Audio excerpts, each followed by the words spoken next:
کہ کشمیر میں سیب کی کھیتی کے دوران جو پیسٹیسائڈز یوز ہوتے ہیں ان میں سے بہت سے یورپ اور امریکہ میں بین ہو چکی ہیں یا پھر ان پر سخت پابندی لگائی گئی ہے، مگر یہاں یہ کیمیکلز کھلے عام بک رہے ہیں اور ان کا بے دڑک استعمال ہو رہا ہے۔ یہ شپین، پلوامہ، اننت ناگ یا بارہمولہ جیسے علاقوں میں جہاں کیمیکل سپریئنگ سب سے زیادہ ہوتی ہے، وہاں پہ کرونیکل ڈیزیزز بھی کافی تیزی سے بڑھ رہی ہے۔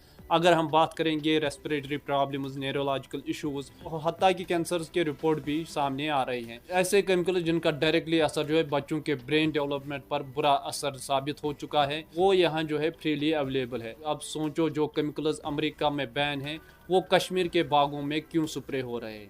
یہ بڑا سوال ہے، اور سب سے زیادہ حیرانی کی بات یہ ہے کہ یہ کیمیکل صرف کسانوں کو اپنا فیصلہ نہیں ہے بلکہ ہارٹیکلچر ڈپارٹمنٹ کی طرف سے ایشو کی گئی گائیڈ لائنز کا حصہ ہے۔ کسان انہی گائیڈ لائنز کو فالو کرتی ہے، اور جب تک انہیں نئی ماڈرن اور سیف آپشن نہیں دیا جاتا تب تک یہ پرابلم بڑھتی ہی رہے گی۔ دوسرا بڑا ایشو ہے کہ سیفٹی اویئرنیس کا۔ بہت سے کسان جب پیسٹیسائڈ سپرے کرتے ہیں وہ نہ ماسک پہنتے، نہ گلوز پہنتے، حتیٰ کہ کئی لوگ شرٹ تک نہیں پہنتے ہیں۔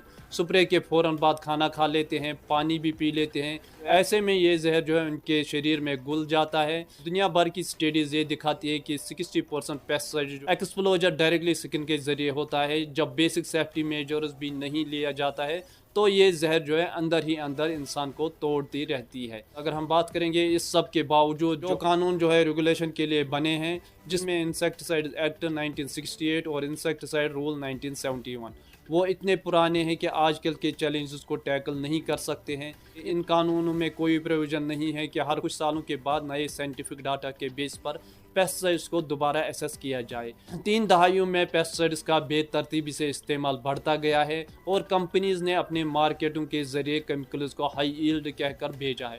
یہ اصلی کنٹرول ان کمپنیز کے ہاتھوں میں ہے جو ان کیمیکلز کا پروڈکشن کرتی ہے۔ 2020 میں پیسٹیسائڈ مینجمنٹ بل انٹروڈیوس کی گئی تھی، لیکن اس میں بھی کسانوں کے لیے کوئی پراپر پروٹیکشن نہیں ہے۔ پالیسی لیول پر کچھ اور بہت ضروری ریفارمز چاہیے۔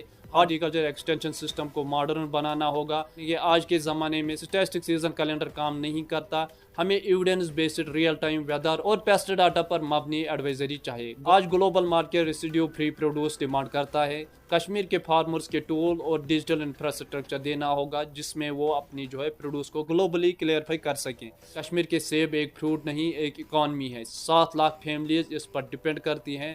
8,000 سے 10,000 کروڑ کا ڈائریکٹ ریونیو آتا ہے۔ اگر ہم بات کریں گے سسٹینیبل ہارٹیکلچر کا مطلب ہے کہ صرف پرافٹ ہی نہیں، اور یہ لوگوں اور پلانٹس کے بارے میں بھی ہوتا ہے۔